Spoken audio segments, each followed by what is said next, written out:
myself and is a trailblazer for Asian leaders in America. I remember the first time I ever saw Andrew was 2 years before the presidential run he made on YouTube, on a YouTube video with the Fung Bros, if he remembers. And I've been following him ever since. Well, an introduction, I'm Leo Deng. I'm a senior high school student at Phillips Academy, Andover. Funnily enough, the sister school to Andrew's high school, Exeter. And I will be majoring in art and philosophy next year in college, crossing over into humanistic and political philosophy. I'm the son of Long, or Dragon Deng, of iFresh Incorporated, who has several supermarkets that helped fundraise, which was just updated today, $34,000 in the last 3 days, which is a historical feat. Also, Don's son was the person who recovered this endeavor as it was almost canceled, working in tandem with my father to make this great support happen. And on another note, like Dao was mentioning, or before, unfortunately, the racist and xenophobic violence against Asians in America have continued in recent times, with the perpetrator, Patrick Mateo, shoving an older Asian woman on Flushing Street, which was obvious assault. It was caught on video and went viral. And he was released without bail yesterday, according to the Queen's DA. So at the fall of Melinda Katz, according to Don, who told me about the incident. This was a completely disgusting occurrence that we never want to witness again. And we hope that Andrew can keep Asian citizens, businesses, and lives safe, and be a role model for the new generation. If he was in office, perhaps he would be able to inquire Katz of the reasoning of this decision and represent us with adamance and sincerity. Personally, as a part of that new generation that I referenced, that has just become able to vote. I turned 18 in November. I see the merit in Andrew's policies and the potential of universal basic income and his policies of decriminalization of drugs, opiates, his stance on the LGBTQ plus rights and more restrictive gun laws that me and my peers, this newer generation, find so progressive and meritorious, and we care for so much. So at the end of it, what me, my father, Don, and the rest of the supporters want is just safety and a voice as Asians in New York. And we can achieve that with Andrew in office. I genuinely feel like we have a lot to look forward to in this campaign and journey. So I'll hand it off to Andrew. Thank you, Leo. Can you believe he's a senior in high school? Does that not give you hope for the next generation? Really appreciate your belief and support, Leo. I remember the Fung Brothers video very well. Like, I actually saw them the other day in Queens. I need to get back on their channel. They're great guys, and they were some of the first people that actually explored my campaign early on. I, like most everyone else here, was heartbroken seeing that video of the middle-aged Asian woman being shoved down to the ground in Queens. Thank you to Daniel Wu and Daniel Dae Kim for being activists, not just on this particular case, but on other cases. And it really is heartbreaking if you reflect on the fact that as a community, we're seeing these social media videos of our elders being attacked on the street in Oakland or in New York City. And then there's this sinking feeling that nothing is going to happen unless we do something about it, which is one reason why Daniel and Daniel were literally posting rewards for people who could send information about the assailants.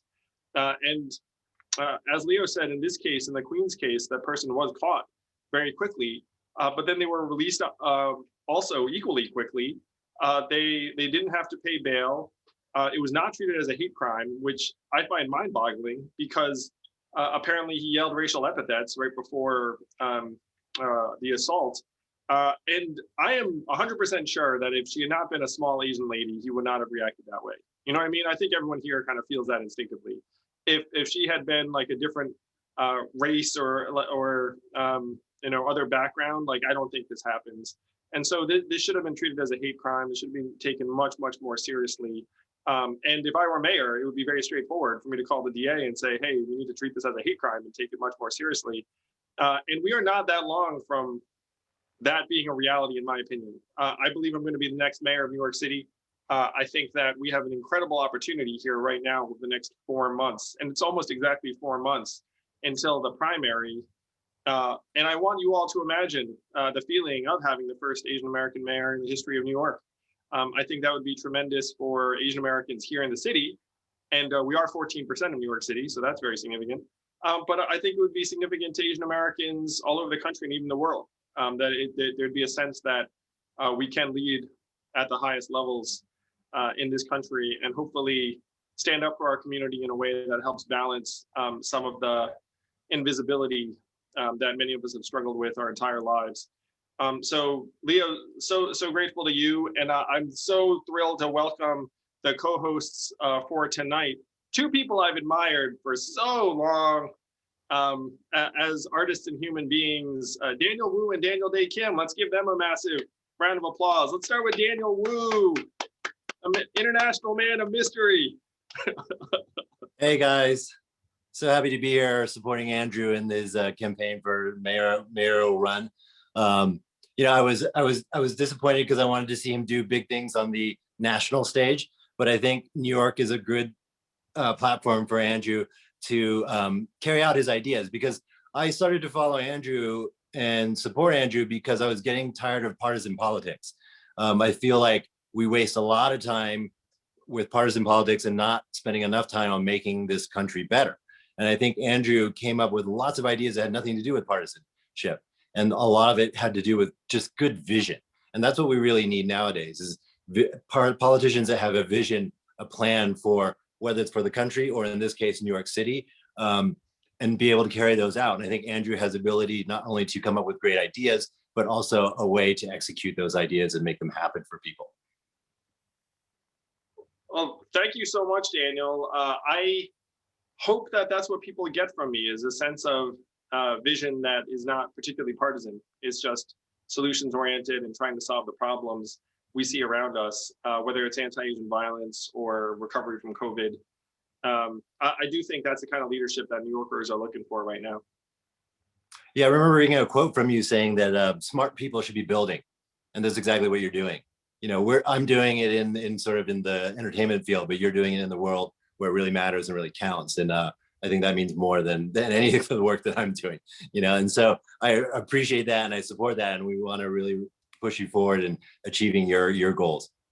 Oh, well, Daniel, you and I were joking that between the two of us, I think you and Daniel Dae Kim over there got a better end of the bargain. If you had to choose making art or politics, I think what you do, you know, like is a better path in some ways in terms of well, you know, I was going to say avoiding negativity, but I guess like you guys run into your fair share of negativity too, just because, you know, like anytime you do something like that, there might be some Sure, but we don't have to deal with as much pressure as you do. So I'd much rather be in my lane than what I'm doing now, and then supporting people like you as much as possible. Well, thank you. I really appreciate it. What I say to folks is thank my wife, because I really feel like she bears the brunt of it. You know, I'm like grateful to her every day. So Daniel Dae Kim, thank you also for helping lead the way and trying to find some of these assailants on social media. Like, I feel like you and Daniel Wu were like a superhero team up, where like the two of you were like the champions of our community. It meant a lot to a lot of people. Well, thank you. But you know, honestly, you don't need to thank us, because we're exactly like everyone else. We were fed up with the silence and the kind of the ignorance is too strong a word, but the lack of care when it came to these issues. And you know, Andrew, that in New York, you know, is where a lot of these incidents take place. And so, you know, people are talking about Oakland and the Bay Area, but, you know, all you have to do is read the paper, the New York local paper, to see how many incidents happen there almost on a daily basis. And so, you know, that's one of the reasons why I think it's so crucial that Daniel and I are here tonight, because it really helps. I mean, people say that all politics is local. And so, you know, if we have a mayor in New York City that cares about this issue and is actually personally invested in this issue, it can go a long way to stem the tide against these kinds of crimes. I'm going to do my best, Daniel. And certainly every time I see one of these videos, I have the same experience you all do, which is I think of my own family. You know, it's like I imagine my parents walking down the street and then just being assaulted out of the blue. And it's painful. A young person just yesterday on a Zoom here in New York City said that he feels afraid going outside in a way that he never has before. And that's incredibly hurtful. Like having so many Asian Americans feel like they can't be comfortable in their own city, you know, like walking their own streets. And we can do something about it. We can make this better. I'm determined to do so. And what's happening with Asian American violence in New York City, I think it actually reflects or mirrors some of the imbalances that have been true in New York City for years, decades, generations, where Asian Americans are the poorest community in New York City by the numbers. Between 24 and 25% of Asian Americans in the city are below the poverty line, including many, many children, many people who immigrated here. And people don't realize that at all. Like people don't think like, oh, the Asian American community is the poorest community in New York City. By the same token, the Asian American community gets a very small fraction of the public resources in New York. One study I saw said that that our community expressly gets 1.5% of city resources, despite being 14% of the population.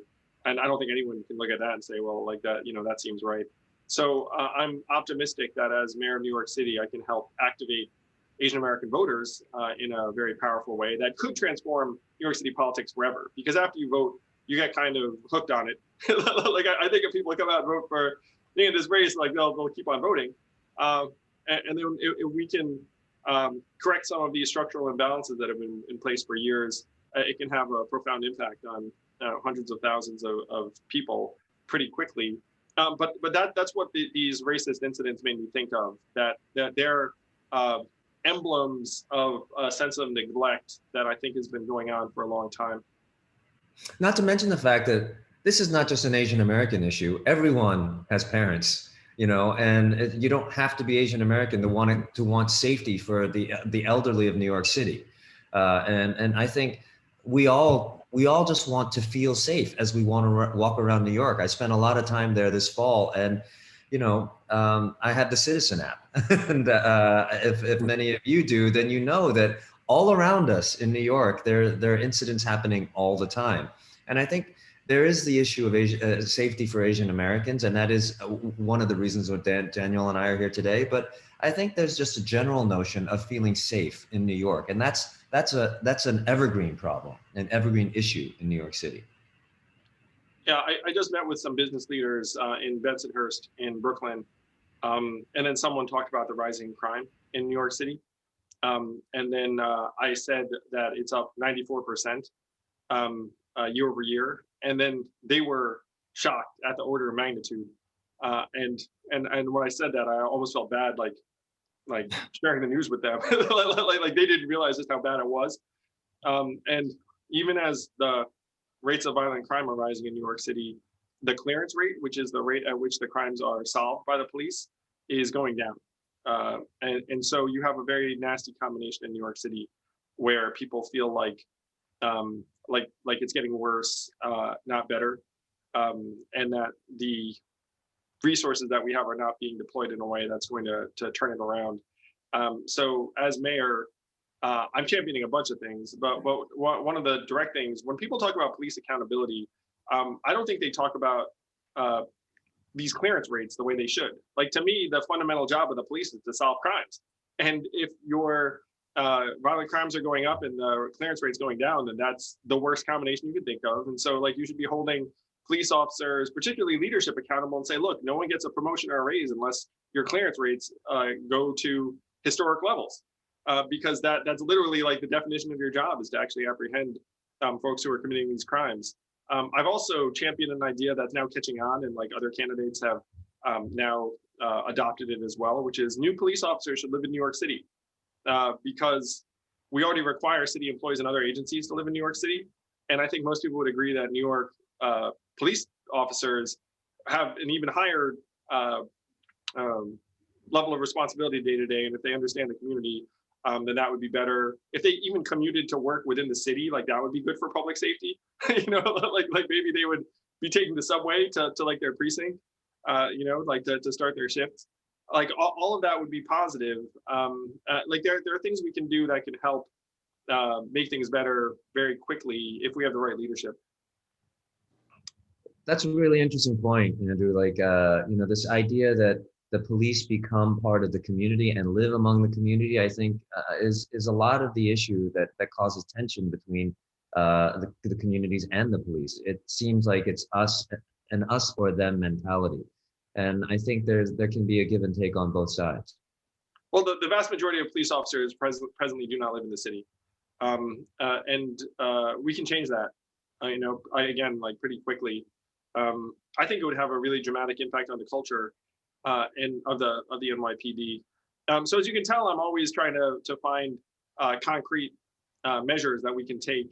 And it's one thing, like I've actually had to balance, and I've learned from each of you, both Daniel and Daniel, where when I started running for president, I was relatively anonymous, and I was not much of like a natural media figure, I don't think. Like when I got started, I was just very, very fact driven and just making a case in a particular way. And it wasn't working that well, honestly, like Funk Brothers aside. And so like there was like a learning curve for me where like I found myself kind of channeling like a more media friendly version of myself. And I seriously took inspiration from each of you. Well, I take my inspiration from Daniel Wu, so it's probably all stemming from him. They probably all and I take it from Daniel Dae Kim. You should hear this guy speak. He can run for office too at some point, I think. Oh no. I'll leave that Daniel Wu, I told Daniel Dae Kim that he's my #1 draft pick to play the Asian president in whatever TV show or movie. Yeah. Here's the deal. You become president one day, Andrew, and then Daniel will play you in a film. Done. That's a done deal. And I'll direct it. How's that, Daniel Dae Kim? Hey, deal. As long as you're a part of it. Wow. This is exactly the way amazing things happen. Is like someone puts it out into the universe, and then it takes on a life of its own. I think that Daniel Dae Kim playing a president on TV or a movie will probably precede my actually becoming president. I'm going to put a pin in that one. Hey, don't sell yourself short, Andrew. You never know what the future holds, and especially the way that the world is changing, the nation is changing. You're even running for president opened a lot of doors and let a lot of people see the future and hope for the future. And I think the same thing is happening now with your run in New York. Well, thank you both. Another thing that I'm going to say that we might have in common is that you both at some point had to say to your parents and family members, hey, I'm going to become an actor, something along those lines, which I'd imagine was not exactly like super welcome news if your parents are anything like my parents or the rest of it. And there's like a period during which you're saying this to people and their reaction is not like entirely positive or supportive. And certainly when I said I was going to run for president, like the reactions I got were also like all over the map. They'd be like, president of what? your co-op board, you name it. And then there's a period when even when you were saying it, like you have to kind of steel yourself a little bit. Where like in your case too, where like for each of you, when you were like, hey, I'm going to become, an actor, a director, like a movie star, etc.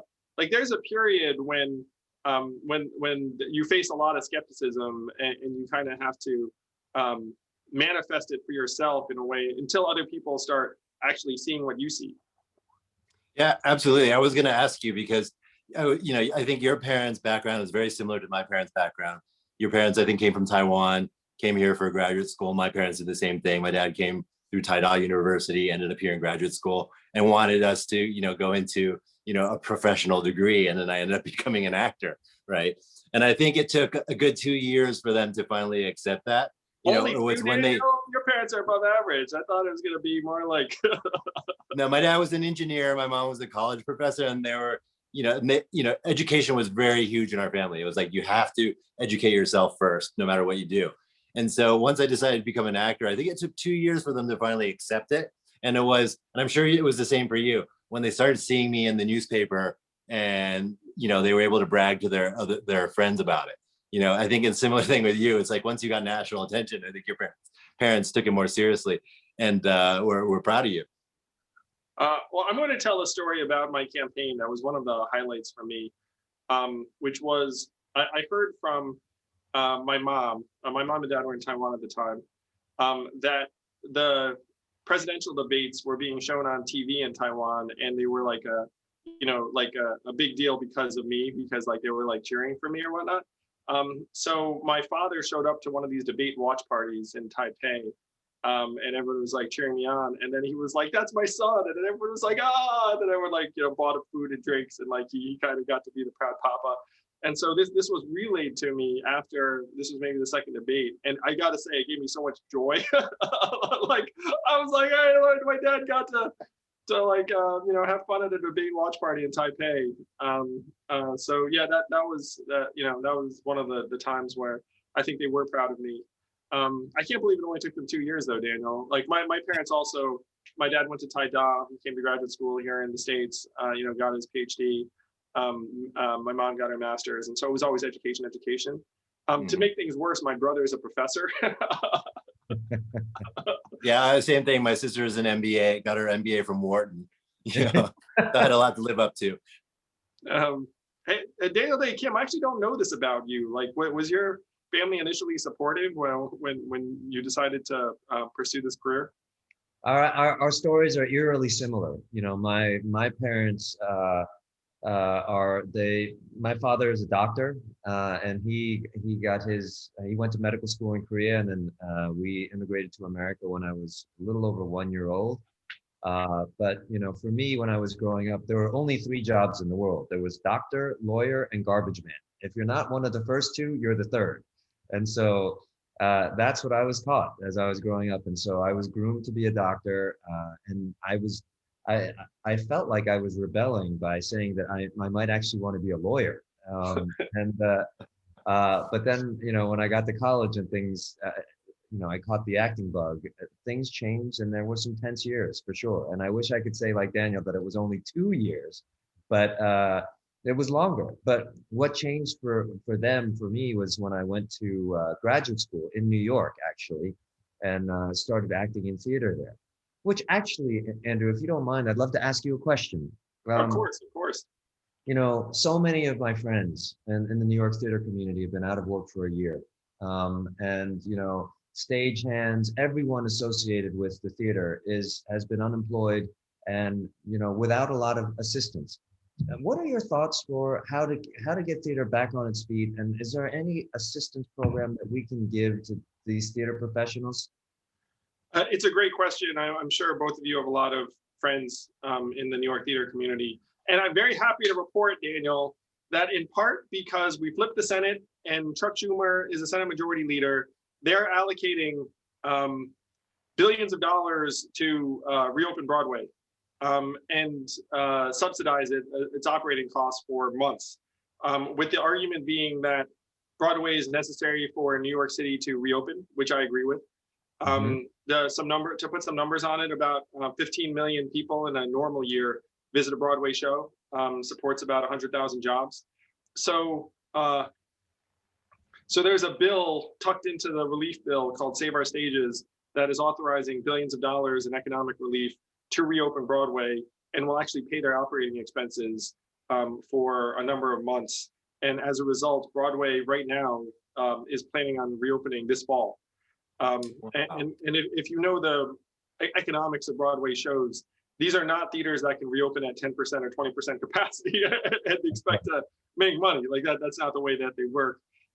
So this legislation is very, very positive.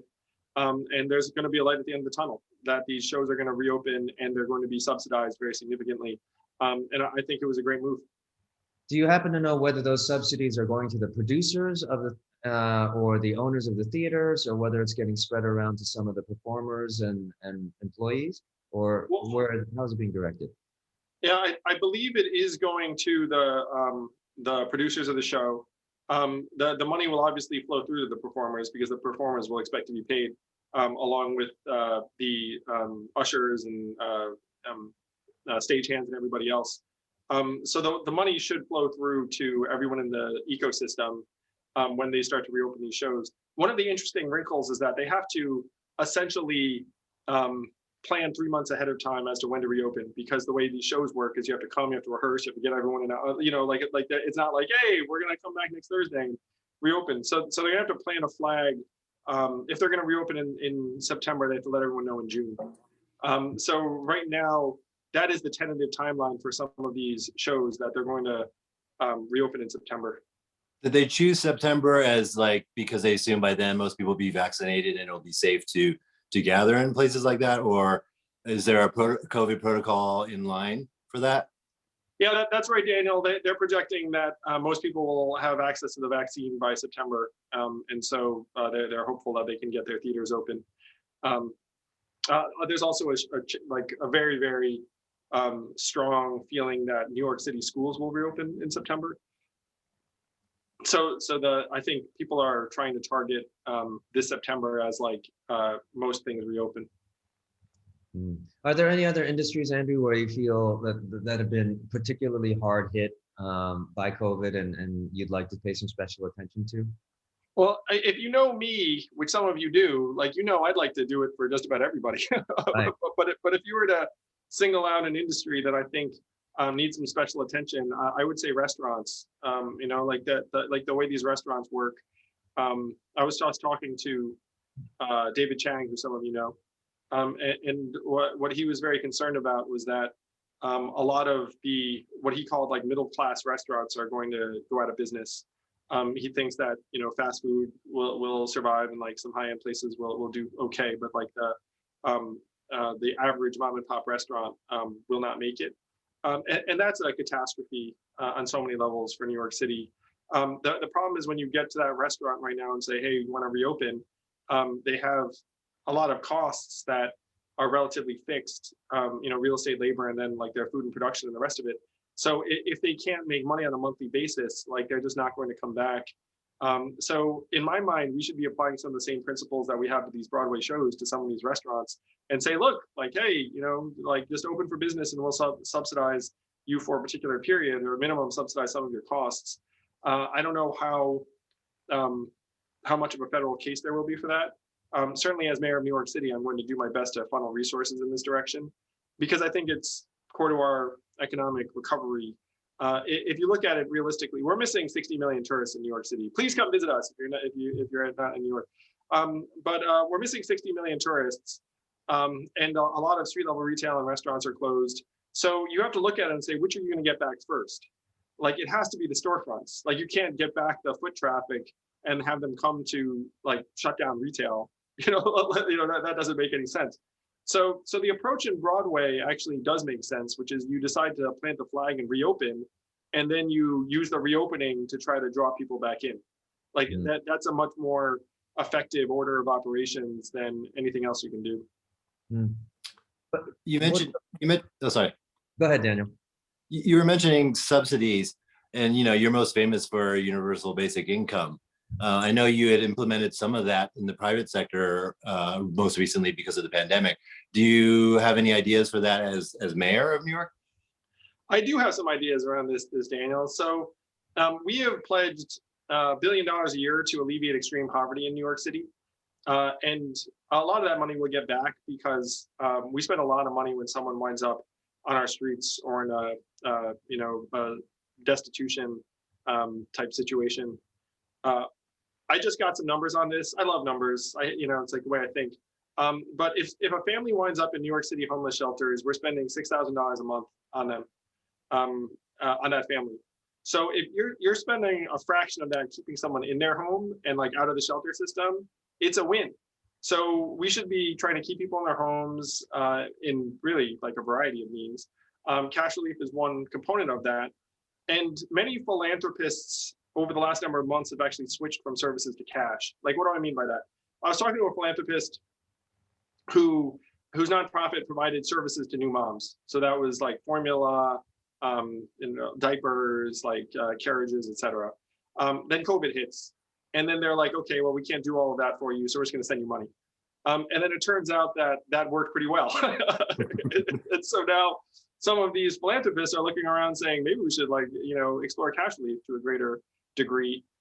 So this public commitment of $1 billion a year to alleviate extreme poverty in New York City, I'm hoping to double or more from various philanthropic sources. And I talk to these people too, and I'm like, hey, why not get in on the anti-poverty initiative for New York City? And guess what? We get a lot of good press about it, and the mayor, me, will show up and we'll all say great things are happening. So that's something I think we can get done here in New York in a way that's really powerful. Wow. By the way, for everyone listening, Daniel and I do not have planned questions for Andrew. We're just flying by the seat of our pants. Curious, because I plan on spending some more time in New York, and Daniel knows New York, and so we're just curious citizens. I think. Yeah, my wife is a New Yorker, so as you know, anyone from New York, they will tell you every single day there's no city better than New York. So she has a lot at stake in this game here. Yes, bring him on back. Yeah, and in fact, she's been begging me to move back to New York. So eventually that might be, well, when you become mayor, then I'll move back, because then I'll know my people will be protected. Next year, Daniel. It's going to be a minute. I'll host you and your wife at Gracie Mansion with me and Evelyn. We'll order in some delicious Chinese food. It'll be glorious. Great. So we'll make it a party, because I'm actually thinking about, possibly buying something in New York. And that is a question, Andrew, now, with all this revenue shortfall, from the lack of restaurant business and, obviously the theater being closed and the lack of tourism, what are your plans to make up for that difference? Yeah, so we're going to face a multi-billion-dollar budgetary shortfall for the next number of years. And there are some ways we can get that money back, I think. There is a significant amount of waste right now in the city budget. And I'm just going to say very broadly, I do not believe Bill de Blasio is a very disciplined operator. And he's been mayor for almost 8 years now. So you're going to find a significant amount of waste. Some of the waste is in the procurement process. I just talked to someone who's a buyer for the Department of Transportation. And he talked about how right now New York City is spending $300,000 per garbage truck. And there's literally one company bidding. And when I hear $300,000 per vehicle, I know those garbage trucks are really cool. But when I hear 300,000, I think, what is this, like the Batmobile? Hey, trust me, I'm a car guy. That's not right. That doesn't sound right. Well, it doesn't sound right, but that's what we're spending. Yeah. So I think there are opportunities to rationalize some of our costs in various ways. I have a proposal too to try to get some degree of revenue from large property tax exempt landlords in New York City, which includes my alma mater, Columbia University. So if Columbia buys an apartment building for its faculty, all of a sudden the city gets no property taxes on that building because Columbia is a nonprofit. But that building is still enjoying fire department services and protection, like police department to protection. So we should say, look, maybe you don't pay the full property tax of what that building used to pay, but you should pay us something. And there are enough of these significant landholders that you could realize millions of dollars in revenue very quickly. The very big long-term source of both revenue and equity in New York City is property taxes, where there are property owners in poor areas in Brooklyn who are paying 7 times the effective property tax rate of condo owners in Manhattan. And that's bad policy, it's bad economics, because these are families that if they had more money in their hands, they would actually spend it. The property tax regime has not been revised since 1975. Think about how much New York City has changed over. Wow. I was born in 1975, just to date myself a little bit. Wow. So there are these massive inequities that have been actually getting bigger, not smaller. And if you were to rationalize this, there's a chance to unlock a lot of value. So these are some of the things I'm thinking, Daniel, in terms of ways to generate revenue. A lot of it's going to be trying to save on procurement, though, because the cities are spending a lot of money on things that we might be able to get more cost efficiently. So if you're talking about kind of evening out the property tax rates, or are you talking about just a potential rise in the rates in general? I'm talking about trying to balance out the inequities. Like some of the folks are paying too much in property tax relative to what they should. One way you can do this in a way that everyone would agree with is something San Francisco did. So right now, if your property in New York City, and Daniel's listening to this thinking, oh, I'm going to buy a property, so I should, I should well, maybe not after what I'm hearing. No, you should definitely buy in New York City. It's going to be great. So right now, the way property tax gets assessed is through an assessment process that actually does not match up to the market value of the property in many respects. You can have like a condo that sold for $3 million that got assessed at 600,000 like like during the same period. So what San Francisco did is it said, look, let's just use the market value as the assessment, and that market value will actually infer to the next buyer. So if you're a current property owner, it might not even affect you. But when like the new person buys the property, then that is its effective assessment, which I think makes sense to everyone because they literally paid that much. so it's probably worth that much. So that's one way that you can start to rationalize some of the property tax in a way that reflects like the economic reality. And the economic realities influence policy in various ways. I have some other big ideas on how we can get more bang for our buck too. I can share them. I can also share some of my policies that I actually can go down this direction because I think it's important. So I want to be the anti-poverty mayor in New York City, and there are multiple ways to do that. One is that 29% of New York City residents don't have high-speed internet right now. And if you're data poor in 2021, like that's a form of poverty. Now, it turns out that 99% of New York City households are wired for high-speed internet. It's just the internet providers think they can't make money off of the poorest 29% of New Yorkers. So if we put some public resources, and I pledge 100 million, and then ask the companies to put up a similar subsidy, because they're making billions like in New York City. And then I think that you can even get some techies to throw in some donations, because techies hate the fact that people don't have high-speed internet. Like it pains them to be like, hey, put in some money here. And then the customers would obviously be paying something too, because you don't want to give something for free. It distorts the adoption in a particular way. But I think we can get the 29% down pretty quickly over my first term. Like these are some of the things I'm thinking of, like ways that you can be anti-poverty that isn't just like through cash relief. And would that be in combination with your idea about having big companies pay people for their loss of privacy? I was just gonna add that. Yeah, no, this is independent of it. And my good friend Enoch Liang is here, who helped work on the data dividend project. He's one of like the most cutting edge lawyers around data rights. So our data is now worth hundreds of billions of dollars a year, and we're not seeing a dime on any of it. Our data is just getting sold and resold in various ways. So the leader in protecting people's data rights is the state of California.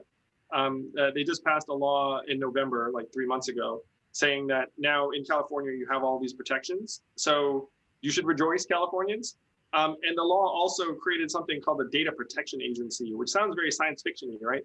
Like there's actually a new dedicated agency in California. I can't wait to see their uniforms. I hope they have like time cop type uniforms and have some kind of data police. But so they're meant to protect your data property rights in California. And the case I will make is that other states should follow California's lead. They should essentially just write the same law. And if you're in New York, if you hear Californians have data privacy rights that you don't have, you're like, why is that? Like, and it's because state legislatures are generally behind the curve on this.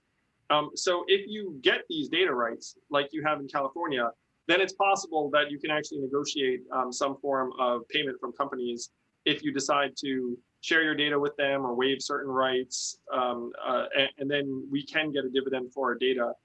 So that's one reason I was excited about this, because I thought there was a way for us to get in on that, like 200 billion plus a year that the tech companies are making off of our data. And it's not just the money they're making off of us, it's the fact that our attention is getting sold, that it's undermining our autonomy, our agency, our democracy. Like it's paying people billions of dollars to bombard us with messages and in some cases misinform us and send us into conspiracy theory rabbit holes. It's really toxic. It's terrible. It's making us more anxious and depressed. Like I was saying that we should change the algorithms to give you at least 10 to 20% of stuff that you normally wouldn't look at, so you get a more well-rounded view of the world instead of such a narrow picture of things, you know? Yeah, it also, we're in like information silos right now, so it just makes us more polarized and pissed off at each other. So there's so many things that we could be doing better on that front. But right now, it's all being driven by how the tech companies can make the most money off of us. And they can make the most money off of us by making us angry and depressed. Whatever keeps us glued to their app, you know? Yeah. And those emotions will keep you glued to it. Yes, and if you're a parent too, this is particularly bad for teenage girls, like by the numbers. Like teenage girls are seeing record levels of depression, anxiety, antisociability, et cetera, et cetera. So you have to ask yourself, it's like, what the heck are we doing if we're literally like making our kids sadder? Like, is that really, like, I'm very, very passionate about this. I have friends, I'm happy to say, who are heading to DC who want to do something about this. There was a period when I thought I might head to DC to do something about this, but I'm still pushing it in various ways. And one way I think I can push it is that hopefully New York can actually adopt this legislation. So is it possible just for the city of New York to adopt legislation, not an entire state? Not really. Like we might be able to hack or jury rig something that kind of sends a message, but it'd be tough for us to just have it for New York City residents. What do you think? What am I talking about, Daniel? Like, where there's a will, there's a way. Hey, Sasha, let's dig into this. Like, maybe there's something we can do for New York City specifically. Like, why am I letting some lawyer tell me different? But Andrew, you're a dad, and you touched on issues surrounding children. What do you think are the most important ones for your kids' generation? As for New York, that is. You know, there are people. There's so many people on this call that I know that are my generation and have young kids. Like, you know, like Brian Yang is one. Daniel, I don't know. Like, Dan, how old are your kids, Daniel? I have a 7-year-old. Oh. 2 Daniels here. I have a 7-year-old daughter. Wow. Daniel Dae Kim's kids are freaking actual like functioning adults. Humans, like adults. They can vote for you. On a good day. Well, so I'm speaking for folks like me who, you know, were like first generation born in this country.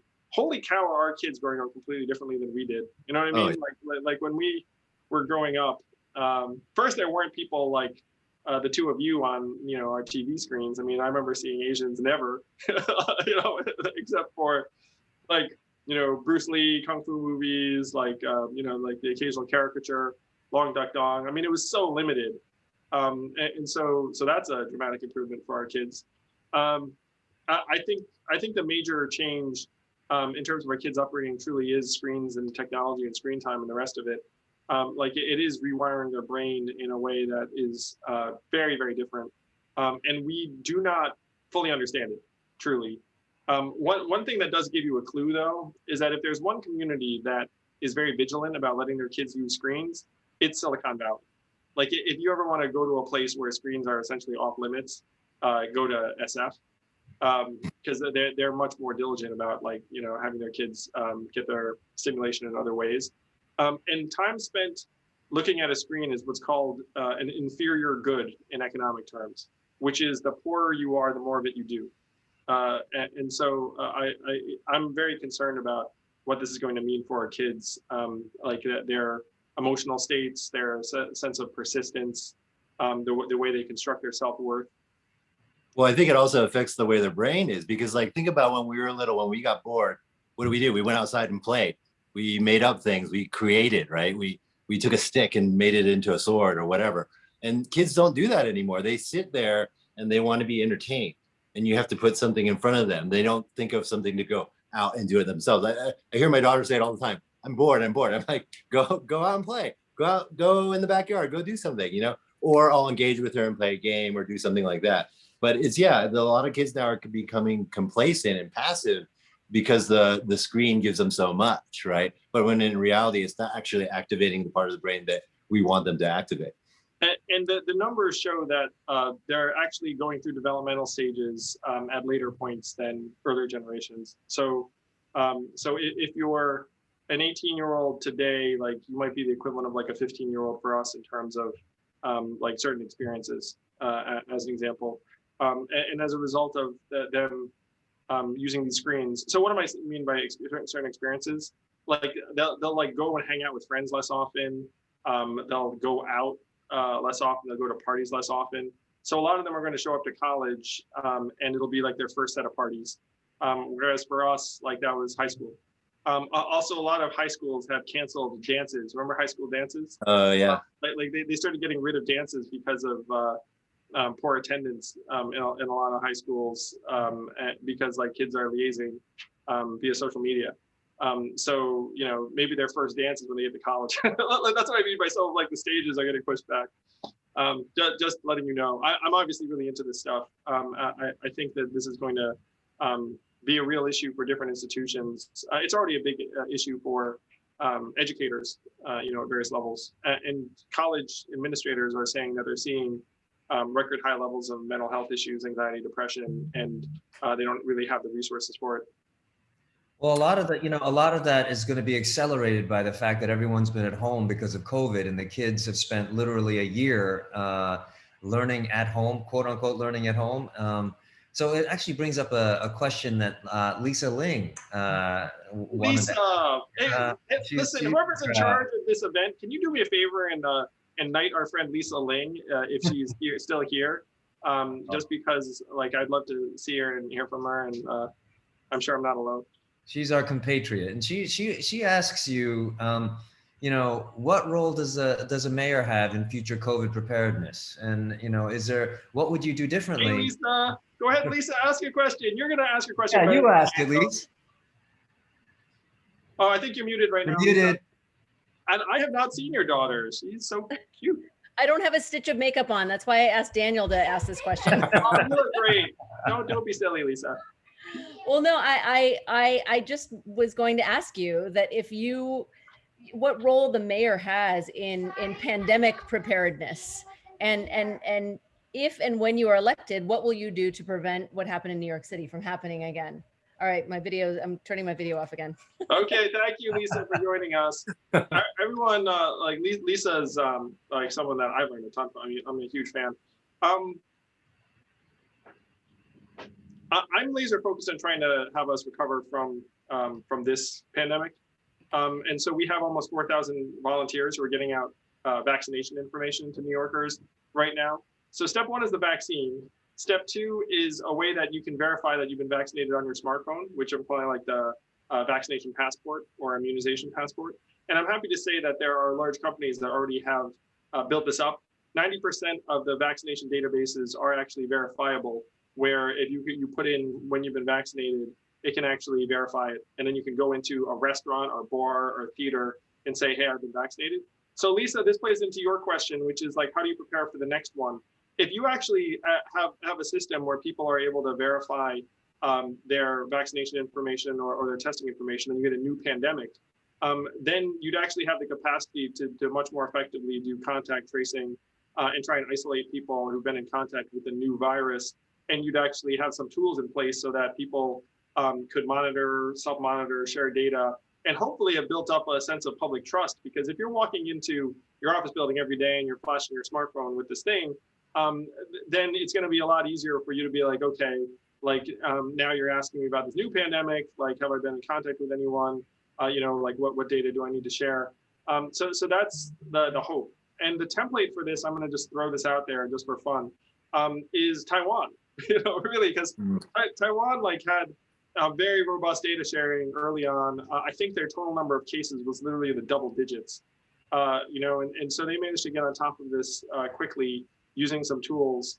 So the hope is that by getting us through this pandemic, we'll actually have built the infrastructure that will prepare us for the next one, Lisa. Because you're not wrong, that there will be some variant or some other bug that comes our way.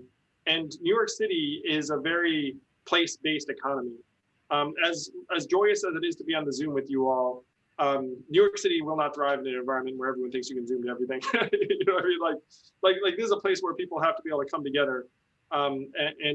So we have to continuously invest in our capacity to safely come together. Wow. Well said. Well said. I'm sorry I put Lisa on the spot now. I feel bad. I've been there too, where like, you know, it's like, where you just want to beam in and listen. And then, so sorry, Lisa, we love you. Yeah, she's been an integral part of what Daniel and I have been doing too. Like we're in touch with her, you know, almost daily, really, literally daily over the past. Every day, every couple hours, we're talking to her. You know, it really, there is a groundswell movement happening right now, and I think, Andrew, you're at the spear tip. You're the tip of the spear, you know, because we are all trying to make our presence felt in America as Americans, and we're all trying to make our own mark and let people outside of our community know that we're American and that our voices count and they matter. And having political representatives such as yourself will make a big difference in that regard. Well, Yeah, Daniel, one of the things go ahead, Daniel. I second that notion, in that, you know, like coming from immigrant parents, the thing is to get, you know, into a profession. Don't go into entertainment, don't go into politics. But I think our lack of presence in those fields have hurt us in the long term. And we're seeing that now. And so the fact that you and I and Daniel Dae Kim in here can be doing something that's non-traditional and showing our presence in society makes us less invisible. And that's the most important thing, I think, is that because we've been sort of passive to the system, we become invisible and we become, you know, others. And so by you running for mayor, running for president, by Daniel Dae Kim having, you know, amazing TV shows and movies, we're putting a presence out there to show that we're part of this American fabric. I couldn't agree more.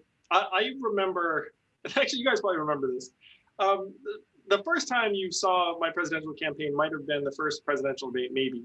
I remember after I left that debate, like I just saw a news clip and I just saw a picture of myself on that debate stage. And even I did a double take, like seeing myself on that debate stage. I was like, wow, like that's different. It's like a different, you know, a different image. It gave me a lot of pride and a lot of joy. It also made me want to fight harder and, you know, and do more. I gotta say, we have an historic opportunity right now in front of us. Like I'm right now the front runner in this race. The last poll that we did not run had me up by 12 points. You know, like our chance to make history here is very, very clear. And I want us to take full advantage of this opportunity. Like I want you all to imagine June 22nd, how you will feel if I win the Democratic primary and I'm almost certainly the next mayor of New York City. And then I want you to imagine how you'll feel if I just narrowly lose. We can make that first vision a reality if we just roll up our sleeves and do some work for the next 4 months. So I'm ready to work. I'm ready to bust my tail. And I'm ready to take on what I think is going to be one of the toughest jobs in the country over the next number of years. Like, I do not have any illusions that New York's recovery is going to be swift or easy. I think if I make good decisions, there will be certain people who are upset at me at any, you know, moment in time. Like that, you know, that's just going to be the nature of this job. But I want this job very, very badly because I think I can do it better than the other people who are running. And if you want to help us achieve that first version where we're all psyched that I won that primary, please do talk to your friends in New York City or anywhere. Like if you know people are interested, say, hey, have you donated? Have you volunteered?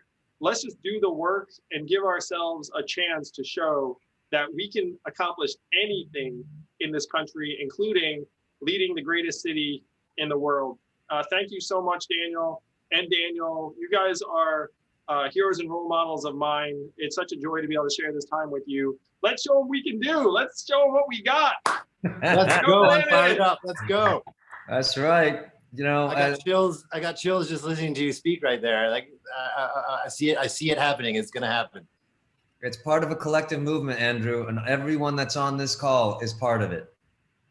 Well, thank you guys so much. You're leaders and champions and friends. And I'm so grateful. I'm so grateful to everyone on this call. Your support means the world to us. This is just the beginning. Let's do the work and let's win this one. It's so winnable. Oh, I can see it so clearly. Fingers crossed. Yeah. Andrew, Thanks everyone can for we- showing up this morning. Can we just ask Sasha to have a 1 minute closing remark at the Let's hear from my great Sasha? co-campaign manager, Sasha Hahuja. Sasha, come on in. Hi, Sasha. Hey everyone, thank you so much for being here. Thank you, Daniel and Daniel, for your time. Thank you everyone for joining. We have, I think at our height, 160 people on this call, so big audience to be part of the conversation. I love that conversation because it was so authentic and so real, and the simplicity with which we're able to convey really big ideas to everyday folks is exactly the spirit within which we're running our campaign and the ways in which Andrew's going to govern. One plug, Andrew talked about it, but we're so excited this week. We launched a huge program, as Andrew said, called GOTV, Get Out the Vax. We're helping New Yorkers who are feeling the real disconnect between government and the resources that they need. We're serving as a bridge for that gap. Andrew said we have 4,000 volunteers in our queue, and we're mobilizing them to be able to solve everyday problems for New Yorkers. That's the type of government that we're fighting for, and that's the type of government that we know Andrew will help lead. So thank you all so much for making your donations and being part of today. If you are able to give again, please do. If you have friends in New York, please remember that every dollar from a New York donor is matched 8-1. So thank you, Daniel and Daniel, for your energy, your spirit, all of your activism, and for being part of our campaign. We're so grateful. Pleasure to be here. Thank you, everyone. Let's go, New York City. Thank you. Let's Let's go. Andrew Yang for mayor of New York. It's gonna happen. Woo-hoo! Someone's gonna make a movie about this later on. Played by Daniel Dae Kim. Bye. Sure. I'd take either one of you. You both be out there. I second that.